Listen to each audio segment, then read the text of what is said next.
I basically consider myself a selector. Like, I think the important thing is that I have like taste in music and I play the right songs. But I'm not going to stand there and say I'm like killing it with the mix and stuff like that because I'm not that level of DJ yet. Hey, I'm Lily Mercer. You're here as well.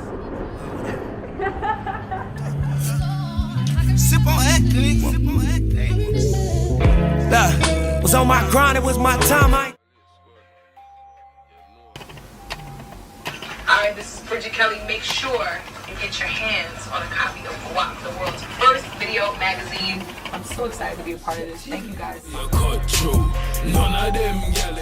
Lily Mercer is a jack of all trades. She does way too many jobs, but ultimately is a journalist, a DJ, and a general music lover, I'd say. It began about 6 years ago. I basically started out, I did a journalism degree but in fashion, and I just realised I didn't really love fashion enough to write about it. And at the same time I interviewed Danny Brown, who was like just kicking off. It was 2010 and I just found this amazing rapper and interviewed him. And before I knew it, I fell into working for SBTV, so I was blogging for SBTV. I ended up doing their online editing for a few years, and I basically interviewed every rapper that they came across. So it was a great way to get into kind of being a hip-hop journalist. And then from that I expanded into radio, got a rinse show, and started my own magazine, Viper. So it all kind of fell into place after that. I've loved hip-hop since I was 8 years old. I may not be the kind of general customer that you expect to buy it, but I was, my brother, who was 8 years older than me, he got me into it by playing like Bone Thugs and all these rappers in like, you know, 96 or something.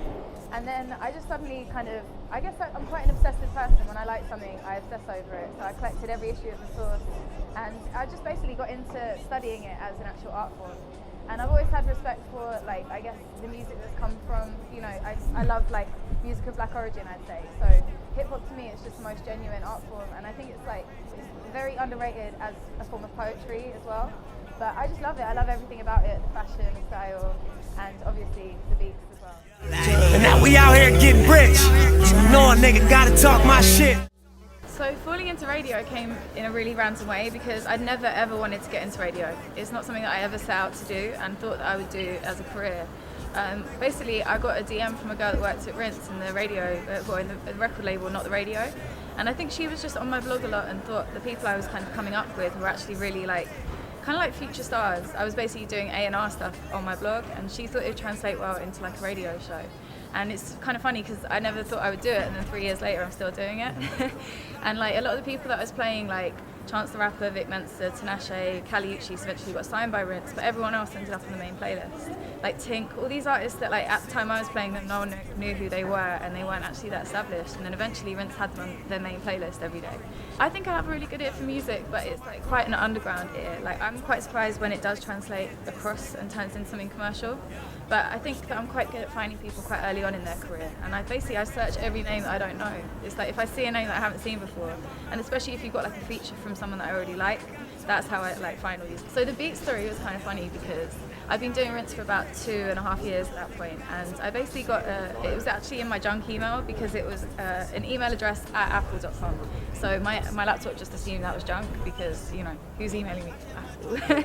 And it actually turned out to be a real email, so I took it out of my junk, replied to it.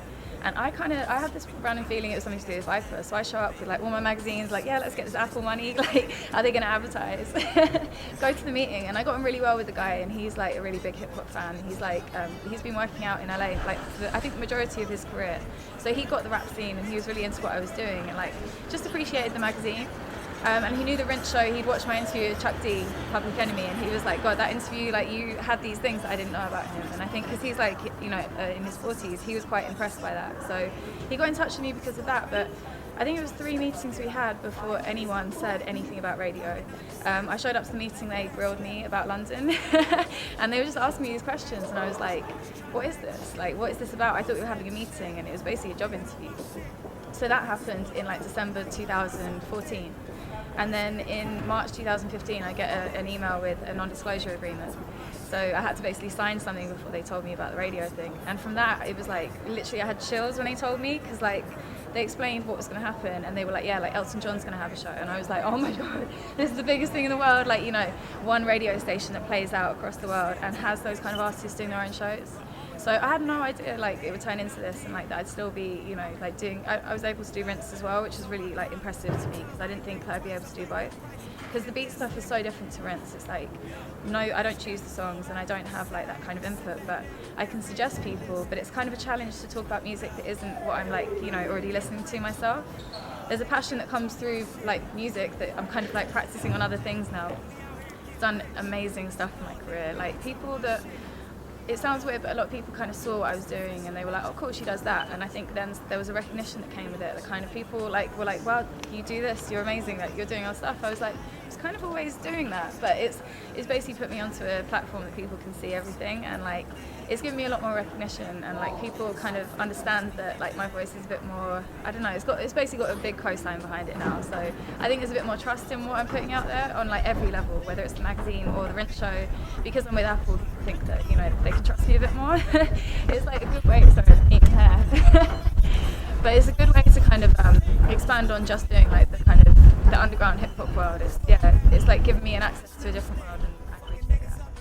It was kind of my dream because I've always wanted to work in magazines. I've always collected magazines, and even when I was like, I think from the age of 5, I've actually started collecting magazines. So I have like about 1,000 now, and it's something about the physical print that I love. And I think growing up, they were like where I found out about like most of the things I learned about hip hop came through print magazines. And the Source was like the best magazine in the world at that point. So I just felt that like it got to a point in life where there wasn't a single hip hop magazine I wanted to pick up and read. And considering how much I love hip hop, that was crazy to me that like there wasn't anything out there for me to read. And everything was online, but that's cool if you're, you know, online. But when you're on a plane or something, like you just can't buy, you know, you can't read something on the internet, and you can't like, you know, find a magazine that suits that. So I decided to make my own one. And it took me about a year of planning it all out. Like luckily I'd made a magazine for my degree at uni, which funnily enough was a magazine called Vibe Club, but it was about like youth anger and like social like issues in young people. I had Danny Brown in there, like, so it's basically the same magazine, but it like came on a lot in those years, and I made it like a bit more kind of like, I guess a bit more established as like a music magazine, and like having all the artists in there and like planning it all out took so long. And the goal wasn't to do it by myself, I was going to do it with someone else, but like now I'm really happy that it is what it is and that there's no compromise on it. It's like exactly everything we put out is like I've put my name to it, and I'm happy with that. And I've got a great team, I've got the most incredible people that work with me on it, so it's just the best thing that I do. It's my favourite part of my job probably, even though I cry like every issue. I don't think it's bad to have your hand in loads of pies, as long as you do have passion for each job that you're doing and you don't like get distracted. Like there's some people in life that they're like, okay cool, I'm a fashion designer, and then like they get bored and go on to something else, and I don't think that is the right way to do it. But for me it's like, I feel like I established myself as one thing, and I like established myself as a journalist, and then I went on to do radio, and then I established myself as a magazine editor, and then even now it's like, you know, I think I may sound a bit biased, but I think I do all of those well enough for me to add another thing. But I wouldn't, if I felt that they were like suffering or one of the things wasn't as good as it could be, then I wouldn't call myself that. And even now it's like I'm a DJ, but I'm not a club DJ like that. I'm not as like, I basically consider myself a selector. Like I think the important thing is that I have like the taste in music and I play the right songs. But I'm not going to stand there and say I'm like killing it in the mix and stuff like that, because I'm not that level of DJ yet. So I'm a radio DJ and a presenter, which is fun. But I think to go into like something like production, some people are like, oh, you should learn to DJ so then you could produce. I'm like, I'm not an artist. Like I think if I became an artist, it would like kind of take something away from what I do as a critic in a way. Darky Freaka called me Lily Mercer, so I have like, because I love hip hop, but I also love dancehall and reggae. Buju Banton's my favourite musician, so basically when I play anything like Jamaican, it's Lily Mercer. When it's hip hop, it's Lily Mercer.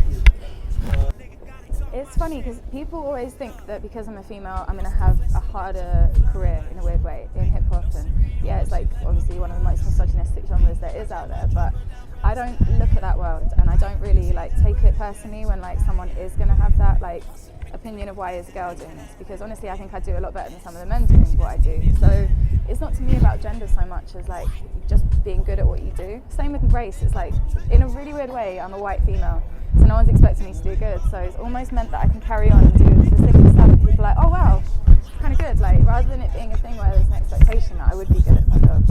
Not because it's like I'm expected to be bad, but I just think that it's almost like being white and female, they cancel each other out.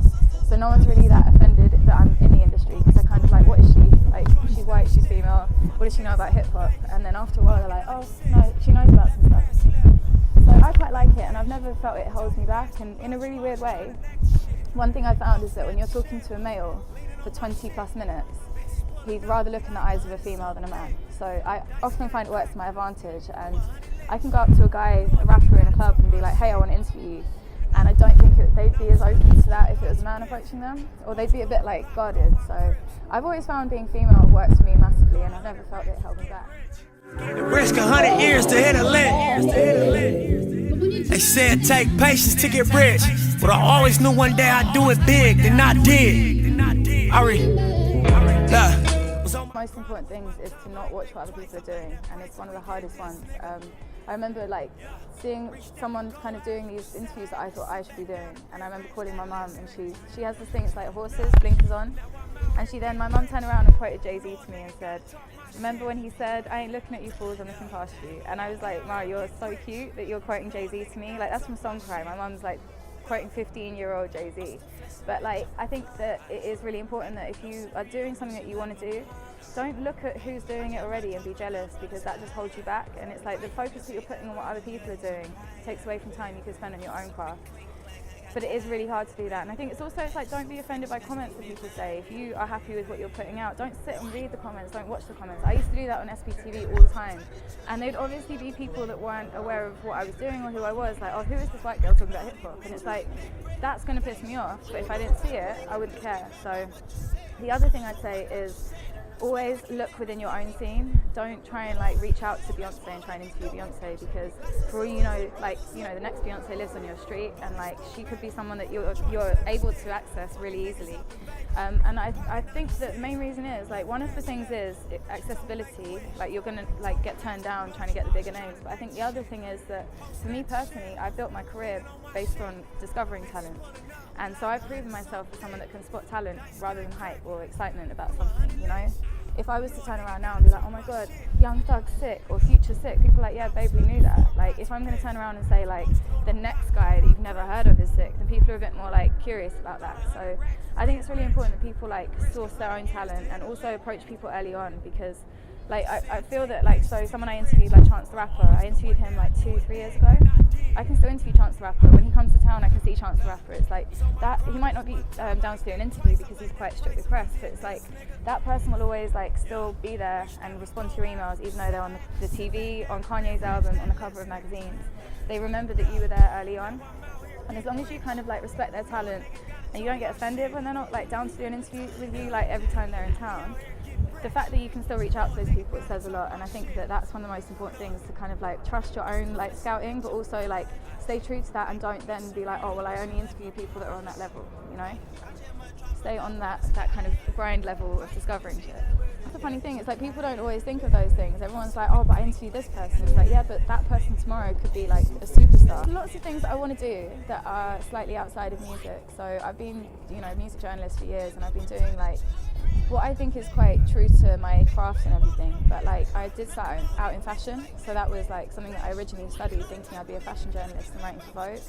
And I don't think I want to write for Vogue and do those kind of things, but I do want to just experiment more in fashion and even like designing stuff. So Viper's doing our first collaboration with a jewelry brand called Vida Kush, and I actually bought Vida Kush stuff years ago, and it's kind of cool now we're doing like this first collab. It's the first thing Viper's done outside of print. It's the first thing they've done with anyone in the UK or in print magazines. So it's this sick collab, and it's like very true to what we do. The first set we've done some necklaces that are actually the names. So Wu-Tang have on ice cream, they have French vanilla, butter pecan and caramel sundae. So we've done 3 necklaces that say those. So it incorporates the hip hop element, but for me personally, I think that hip hop is the most stylish music genre on the planet. There's so much thought of fashion in there. Whether it's like, you know, wearing like 90s Tommy and stuff like that, or whether it's like, you know, the Young Thug element of having your nails painted and wearing like dresses and stuff. There's such an experimentation in hip hop that's been there since day one. Like Dapper Dan was making like custom like cards for like Big Daddy Kane in the 80s, and like I think that hip hop has always been like rooted in fashion, or like fashion has always been rooted in hip hop, but that's something that I want to start doing a bit more with my